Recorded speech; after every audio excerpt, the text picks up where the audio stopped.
Chris, you're first tonight. OK, they offered me this in Braille, but as blind people go, I'm pretty rubbish and I can't read any of that nonsense. So, Lee, will you please do me the honours and read what is on that card? I certainly will. For a whole month, I thought my neighbour was ignoring me, and he thought I was ignoring him, until he found out I was blind, and I found out he was deaf.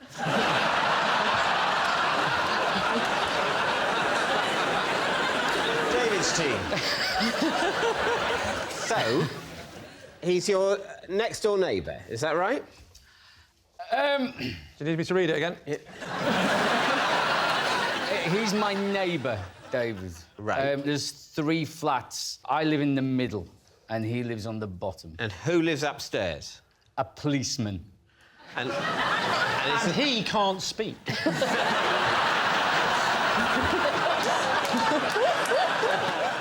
So, you thought he was being standoffish? I thought he was being the rudest person that I've ever met. I was there, for example, on the day that he moved in, and I said hello to him, and he completely ignored me. Maybe he didn't. Maybe he went... Well, I don't know what you're doing, and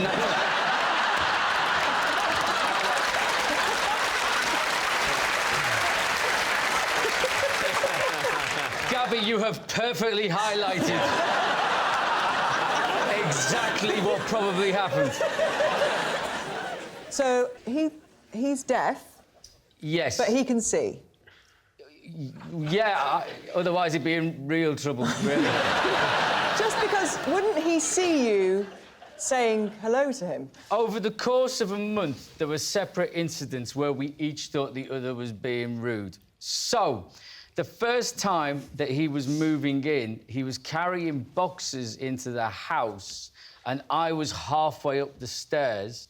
I shouted hello to him, and he never said anything back to me. And I thought, that's a bit rude, And isn't you it? knew he was there just through hearing. You heard the sound and you knew, I mean, that'll be the new bloke arriving. Contrary to popular belief, deaf people do make a noise.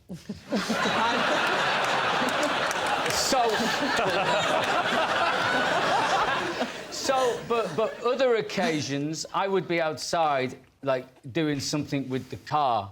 Like, packing the car, unpacking the car, maybe doing Not driving the car.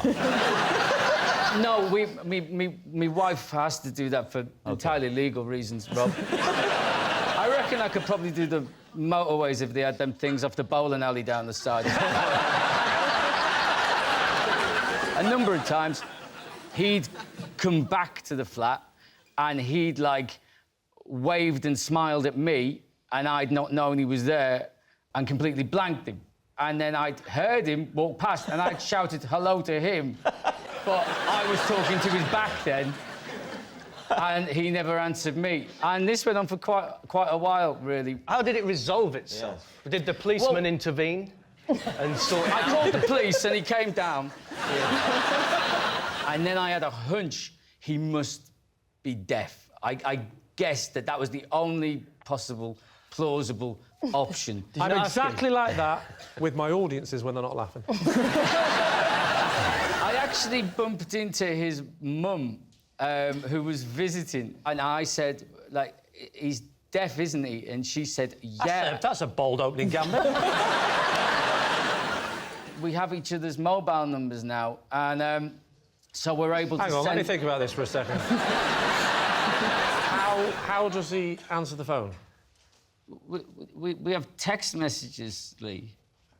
Right, you know the next question, don't you? My phone talks. It reads everything out. And if... And just to give you an insight, even the emojis, if you use an emoji, it tells you what the emoji is.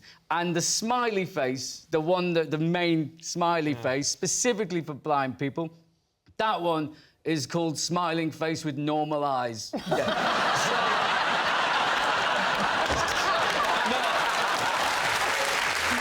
John, what are you thinking? Well, I'm thinking, I don't know, I don't believe it.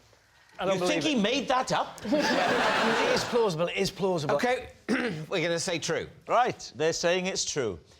Chris, truth or lie? It is 100% true.